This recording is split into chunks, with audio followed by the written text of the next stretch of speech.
Hey guys, welcome back. We're 2 weeks into the new year. It's 2026.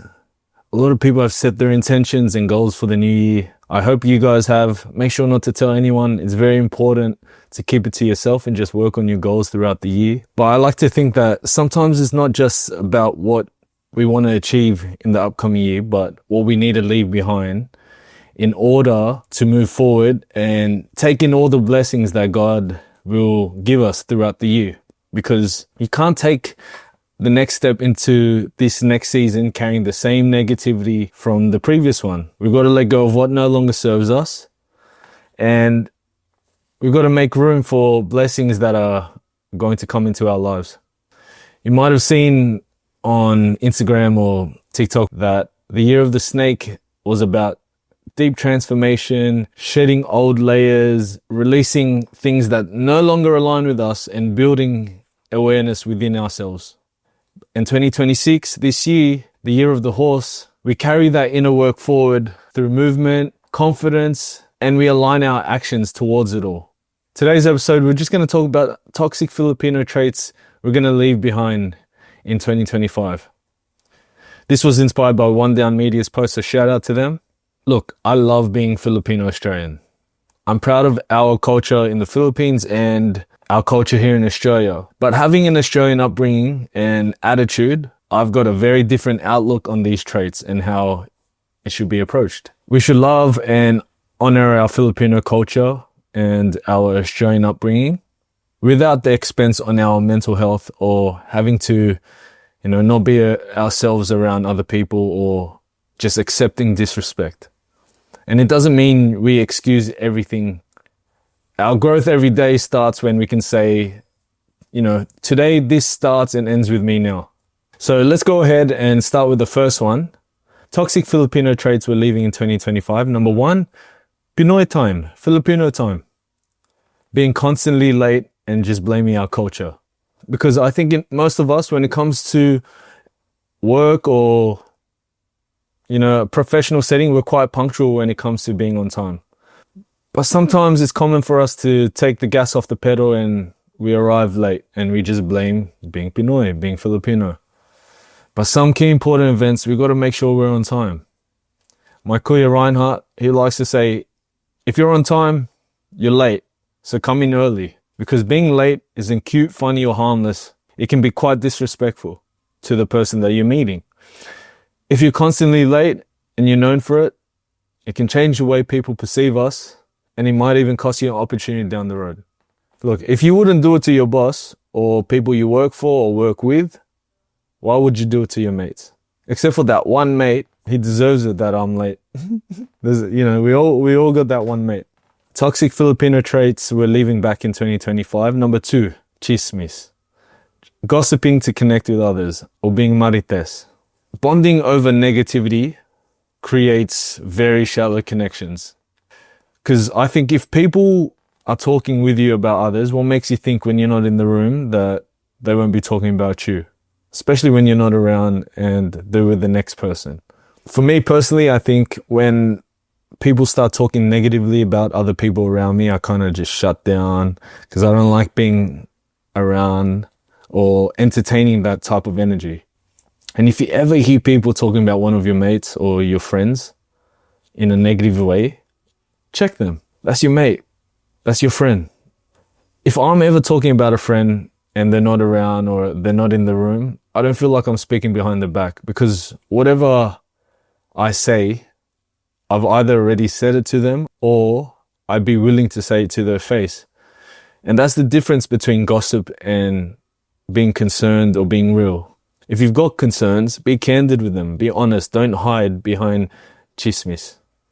I think it's very toxic if your friendship with someone is only built on chismis and gossip. Every time you hang out, it's just chismis. It's a very low vibration and frequency. You don't want that coming into your life as well. Toxic Filipino traits we're leaving in 2025. Number three, crab mentality, or in Australia, we call it tall poppy syndrome. Crab mentality, the number one example I can do is when you go to a Filipino restaurant and you leave and someone asks, how was that restaurant? And someone in your family goes, I can cook better. It wasn't that good. If you were really good, you'd be doing it as well. You'd have your own restaurant. This is really just a scarcity mindset disguised as being funny or keeping it real. Honestly, it's a very strange concept. It's a very strange concept when a friend's doing well or someone you know is doing well, and instead of being happy for them, you feel jealous. It should be very normal to celebrate others, especially your close ones. Celebrating someone else doesn't take away from our own success. We aren't in competition with our friends or family. Especially when you're locked in on your own goals and your own dreams, you can genuinely stand up and applaud your friends for hitting theirs. And then we just keep working on ours. These are the people you want around you.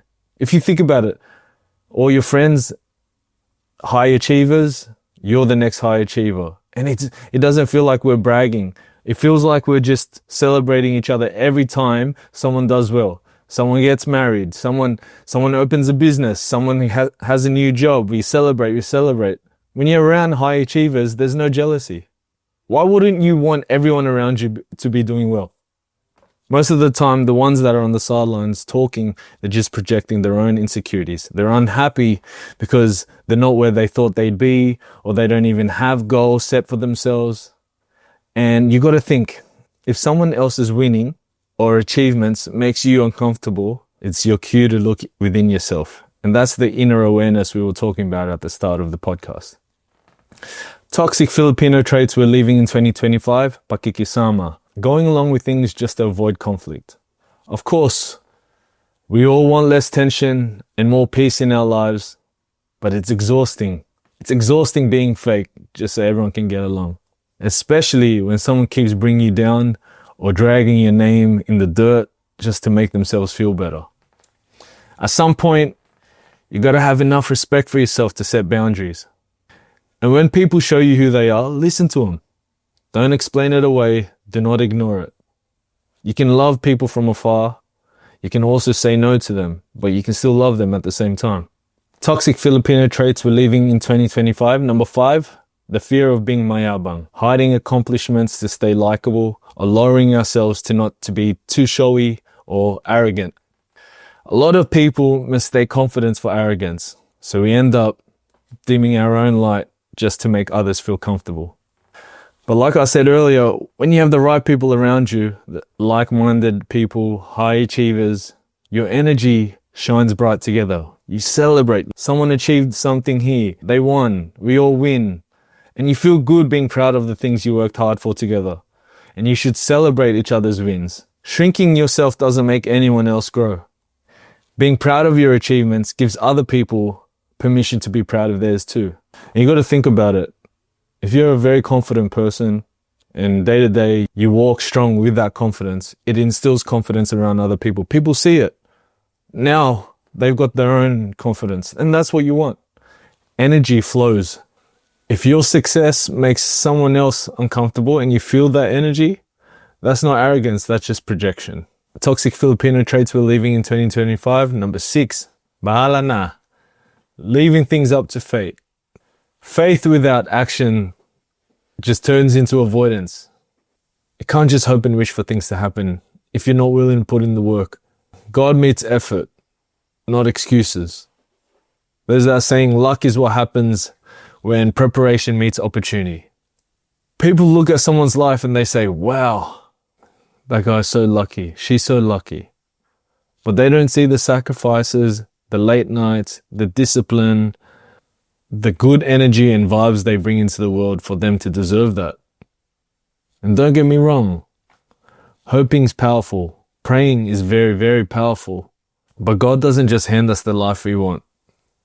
He gives us the tools, the skills, but it's our responsibility to build with them. And at the end of the day, we're all responsible for changing our own outcomes. Faith isn't doing nothing and hoping for everything. Another toxic Filipino trait we're leaving in 2025. Number 7, comparing ourselves to others, especially when your parents do it for you. I'm sure growing up, a lot of us were compared to our parents as friends, as kids, or our titos and titas' kids, the ones that they saw doing well. Honestly, you can't blame them. It's natural. They just wanted the best for us. But the truth is, we just can't keep comparing ourselves to other people, especially our own peers or our friends, because we're all running our own race. We all have our own timeline, our own marathon to run. I like using long distance running as a metaphor for life. If you've ever ran a 10K, a half mara, or a full marathon, you know that you're not racing the people beside you. Well, sometimes you are, if you're very competitive. But most of the time, whether you're a beginner or a pro, every race is you versus you. And during these runs, we go through ups and downs, highs, lows, and it's all mental in your head. When you finish the race, it isn't about beating someone else's time. It's about beating our own. So the next year we do that same race, we've got to beat our own time, or we're competing against ourselves. And that's exactly how goals in life work. We all have different dreams. We all have different marathons. So why would you compare yourself to someone you grew up with when you don't even want the same things? Timelines in our life is personal. We are all one of one.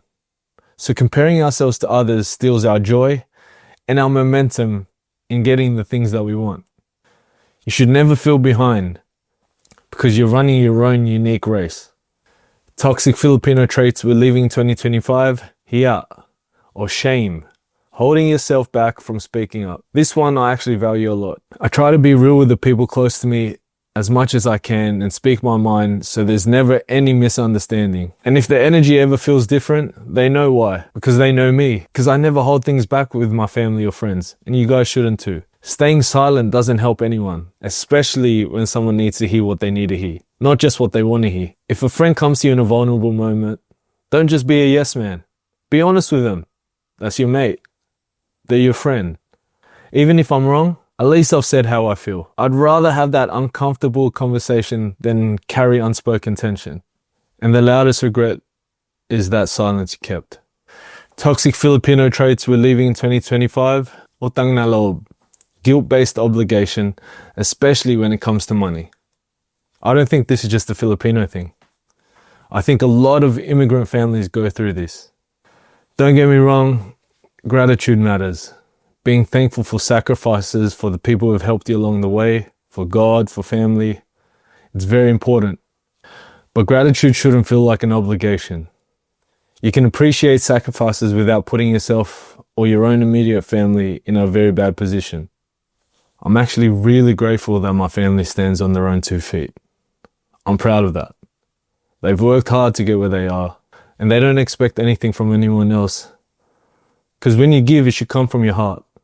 It should be a blessing you give, not a responsibility forced upon you. Gratitude doesn't mean lifelong guilt, because love isn't transactional. It's a blessing to be a blessing, but it shouldn't be a responsibility. I think that actually sets back communities. Guys, if you made it all the way to the end, thank you. Make sure to give us a like or subscribe to our channel. This isn't about rejecting our culture, it's about evolving it.